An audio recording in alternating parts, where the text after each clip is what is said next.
وبه نستعین اما بعد۔ اسٹیج پر جلوہ افروز حضرات، دانشوران قوم ملت، حضرات حکم اور حاضرین مسجد، السلام علیکم ورحمۃ اللہ وبرکاتہ۔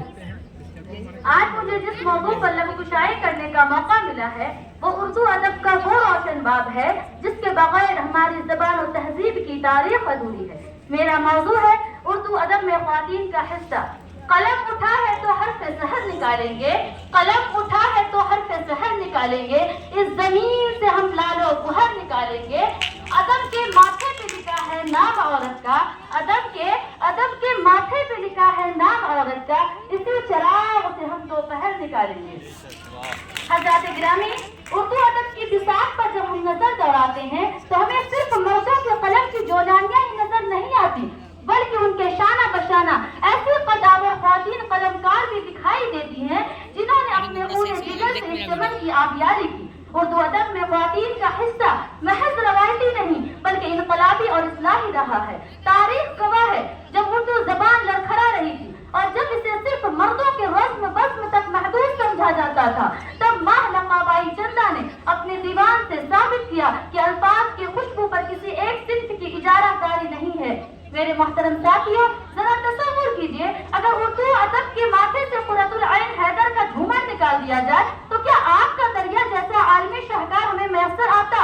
ہرگز نہیں۔ اگر عصمت چغتائی کی بے باکی نہ ہوتی تو سماج کی منافقت کے چہرے سے نقاب کون نوچتا؟ اگر بانو قدسیہ راجہ گڑھ کے ذریعے رزق حلال و حرام کا فلسفہ نہ سمجھاتی تو ہماری روحیں آج بھی پیاسی ہوتی۔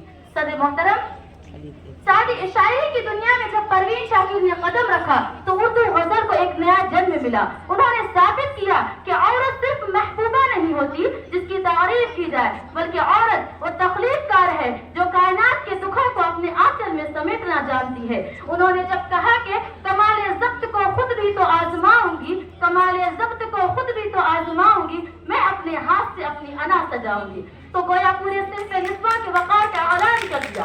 آج کشور ناہید کی مزاحمت ہو، حمیدہ ریاض کی فکری جلانیاں ہو، عمیرہ احمد کی دور حاضر کی تحریریں ہوں یا زاہدہ ہنا کے افسانوں کا سحر، ان خواتینوں نے ثابت کر دیا کہ قلم جب عورت کی انگلیوں کا لفظ پاتا ہے تو وہ صرف لفظ نہیں بنتا بلکہ وہ ایک انقلاب بن جاتا ہے۔ انہوں نے ادب کو انقلاب بن جاتا ہے۔ انہوں نے ادب کو گھر کی چار دیوار سے نکال کر سیاست، ہجرت، جنگ اور انسانی حقوق کے سنگلاخ میدانوں میں لا کھڑا کر دیا۔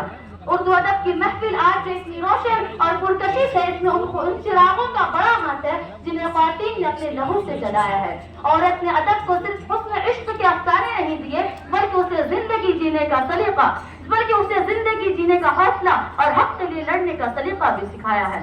میں انہیں چند باتوں اور ایک شعر کے ساتھ اجازت چاہوں گی کہ یہ قلم، یہ حروف، یہ سچائیوں کا سفر، یہ قلم، یہ حروف، یہ سچائیوں کا سفر ادب کی جیت ہے اور اس میں عورت کا ہے ہنر۔ وما علینا الا البلاغ، السلام علیکم ورحمۃ اللہ وبرکاتہ۔